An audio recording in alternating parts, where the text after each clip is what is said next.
Anthony Belton, offensive tackle out of North Carolina State, is the selection for the Green Bay Packers with the 55th overall pick of the 2024 NFL Draft. 2025, I should say. Welcome to the Packers Report, everybody. I am your host, Joey Petersen. So delighted to be with you guys today and for this entire draft process. We're going to break down this selection. I'm going to give you my honest thoughts, and we're going to have a really good conversation about the next guy coming to Green Bay, and that is, again, Anthony Belton out of North Carolina State. Before we get into that selection, though, make sure you guys subscribe today because we're here every day, every round, every pick. You got it right here on the Packers Report. So to lock us in, to make sure you don't go anywhere, we don't go anywhere, and we just stay together for this entire upcoming into the 2025 NFL Draft, hit that subscribe button and join us right now. All right, let's talk about the prospect. From Tallahassee, Florida. He's 24 years old. He's a sixth-year senior. I don't love that about him. However, what I do love about him is that height and that weight. 6'6", 336 pounds. Played all 12 games for NC State this last year. Had a fine PFF grade, 73.7. Allowed 3 sacks in 2024. Let's talk a little bit more about the scouting report. He's a 3-year starter with really good mass and strength to anchor in the run game, which if we know anything about this Green Bay Packers team, that's where their bread and butter is made. Solid athletic testing as well, especially for a player of his size. However, he will have a little bit of work to do to develop his technique and hand usage in the NFL, which I kind of think is a little bit of a question mark, especially due to the fact that he's a 6-year starter and he's still got a little bit to go in developing his technique. But I digress. Let's look at the PFF numbers for just a little bit. His pass blocking grade is extremely high at 87.2, and with the addition of a Matthew Golden, that's only going to be more important because now you are protecting Jordan Love to get it out to your new franchise wide receiver. The run blocking grade isn't that great, but I think if you look at the film, look at the tape, it's a lot better than what PFF shows right there, and he allowed 3 sacks again in 2024. I'm not going to lie. I'm a little confused.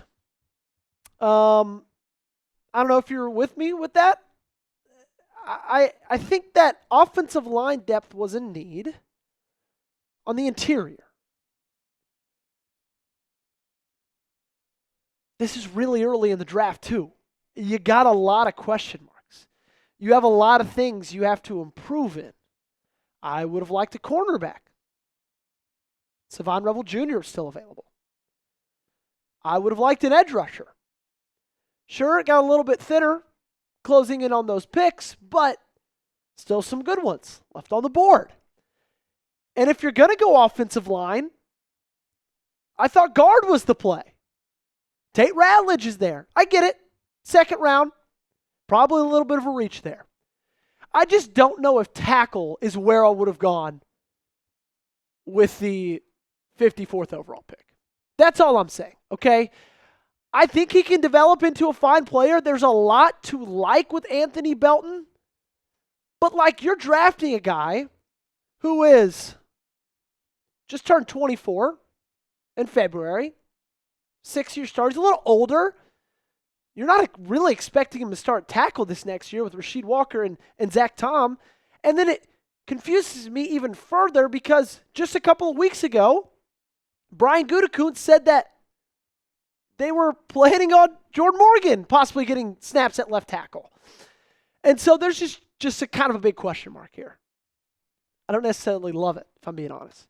Grade the pick for me in the comment section down below, though. Give it an A, B, C, D, or F. Let me know your honest answer. Play teacher, get those red pens out, and get down in the comments. Let's hear a little bit more from Dane Brugler, the Athletics Dane Brugler, that is. He said, Belton uses his size and length to keep the game on his terms, staying centered and forcing defenders to try to go through him. When he is unable to do that, his body control and footwork break down quickly, which needs to be further addressed in NFL coaching. I think if this tells us anything, alrighty, it tells us that Rasheed Walker is probably not going to get extended. It tells us that they are looking now at that offensive tackle position and now at Anthony Belton's, hey, you're probably going to sit for a year. Not probably. You're going to sit for a year. You're going to get better. You're going to improve. You're going to learn from some pretty talented players. But you're probably going to be the solution after Rasheed Walker goes walking after the season. I just don't think they're going to pay him. Why would you have drafted tackle, right? And I apologize. I had the Texans graphic up there for just a little bit of that. But still, it's like, again, I don't dislike Anthony Belton as a prospect. I think there's a lot to like about him, right? He flashes really, really good power. And there it goes. Tate Ratledge off the board to Detroit. Think you need to guard more. Think you need a cornerback more. I think you need an edge rusher more. But I think if anything, this is just Matt LaFleur showing us, showing me, showing you, showing everybody that, hey, we believe in the asset that we have in Jordan Love. And now we're going to do whatever we can as a group, as a team, to protect that asset. Okay? And we want to have a plan moving forward after Rasheed Walker. Because that's what this is. They're planning for life after Rasheed Walker. And they're just doing it a little bit earlier than I would have thought they might have. And now you kind of look at the offensive line, and I guess you feel a little bit better about the depth. You feel good about the depth at tackle now. Jordan Morgan's still going to be a question mark, but Elgton Jenkins moved to center. Sam Ryman's still starting at right guard. Aaron Banks just came in. Like, you got a good group, and that's why I'm a little bit confused on the pick, to be honest. What I'm not confused about is how awesome the sponsor of today's video is, and that is our great friends over at House of Atlas. Today's show, of course, is sponsored by House of Atlas, and after years of rocking facial hair, I've switched to the clean-shaven look, and I wanted to find a razor that matched my lifestyle. The existing brands out there really haven't innovated in years, and I was excited to see the new brand Atlas on the market. The razor comes from creators of the brand Athena Club, a leading women's razor brand. My wife loves it, and they really know what they're doing. The blade head has 5 U.S.-made stainless steel blades that glide right through my facial hair. It has a high-performance serum strip that's infused with ingredients like aloe, vitamin E, and shea butter, which reduces irritation and helps prevent ingrowns.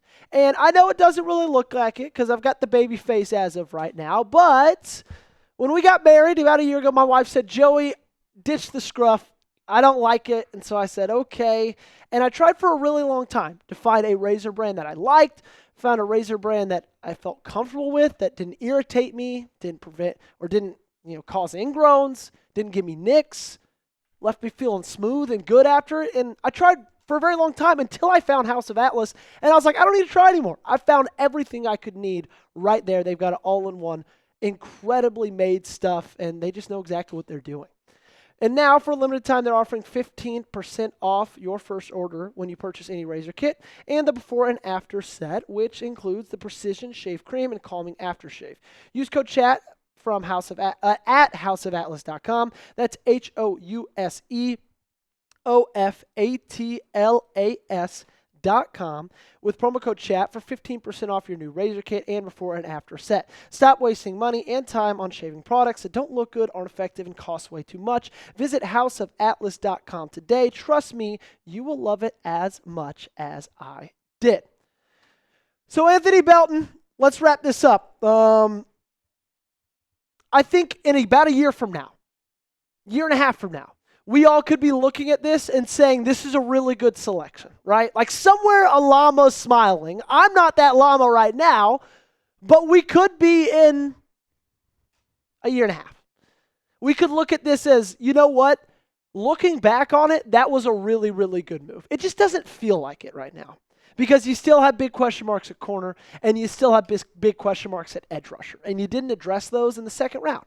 Hopefully, third round coming up, you address it there, at least one of them. But they felt really good about Belton. We talked about Belton before, and it's obvious that that's kind of where they wanted to go, and so they went there. And now, Anthony Belton, you are a Green Bay Packer. Probably not going to be a starter in 2025, but with Rasheed Walker probably playing on the last year of his deal, or is playing on the last year of his deal, probably will be the last time he plays as a Green Bay Packer. I can assume that Anthony Belton will be the starter come 2026. Thanks so much for watching. Make sure you guys keep us locked in right here on the Packers Report. We're bringing nonstop coverage of the NFL Draft, every round, every pick, every day. You know the drill. Hit that sub button.